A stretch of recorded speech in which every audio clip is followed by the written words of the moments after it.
ইয়াতে আমি যিটো SOP হেৰিত আমি তাতে ৰাইজৰ আগত হেৰিও কৈছোঁ যে মানে কোনো ড্ৰাইভাৰে যাতে মদ খাই নচলায়। আৰু ইয়াত আমি এইটোৱেই কৰিছোঁ যে যিখিনি পিকনিকৰ পৰা আহিছে আমি সেইখিনি মানুহক আপোনাৰ কিছুমান বাছ ড্ৰাইভাৰ বা মেজিক ড্ৰাইভাৰ সেইবোৰক টেষ্ট কৰাইছে। সৰু গাড়ীও কিছুমান টেষ্ট কৰাইছে, যাক মানে সন্দেহজনক বুলি ভাবোঁ তাকো কৰা হৈছে।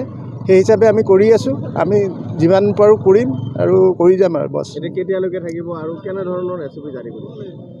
SOP জাৰি কৰিছে যিখিনি কৰিব নালাগে, ধৰক কিছুমান জেগাত হেৰি এই মাইক চাইক বজাই হুলস্থুল কৰে, সেইবোৰ কিছুমান আছে, সেইখিনিয়ে।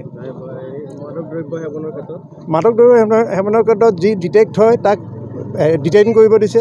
ডিটেইন কৰি আমি ডিটেইন কৰি 10,000 জৰিমনা ভৰিব লাগিব আৰু 3 মাহৰ কাৰণে লাইচেন্সখন ছাছপেণ্ড।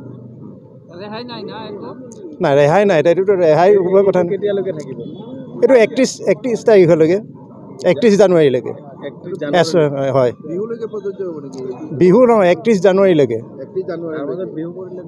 বিহু পৰিলে বিহুত অলপমান আৰু হেৰি হ'ব আৰু চবৰেতো ছুটি,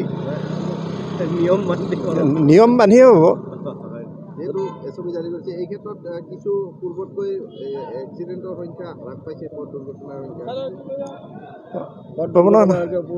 পূৰ্বতকৈ হ্ৰাস পাইছে। মাজে মাজে এই যিটো উৎসৱ হয়, উৎসৱৰ সময়ত অলপ বাঢ়ি যায় কেতিয়াবা। আপোনালোকৰ এই যি অভিযানৰ ক্ষেত্ৰত কিছু সফল হোৱা বুলি ভাবে নেকি? হয়, ভাবোঁ। আমি ইমান দিন এইকেইদিনত কৰি আছোঁ, কিন্তু এইকেইদিনত কোনো ফেটেল পোৱা নাই বৰপেটা ডিষ্ট্ৰিক্টত। ৰাইজক কি আহ্বান জনাব? ৰাইজক ক'ম যে যেনেকৈ হওক গাড়ী চলাওঁতে ছিট বেল্ট মাৰে, যাতে মাদক দ্ৰব্য সেৱন কৰি গাড়ী নচলায়। আৰু পৰাপক্ষত যদি বিশেষ কাম নাথাকে বাহিৰলৈ যাতে ৰাইজ ওলাই নাহে।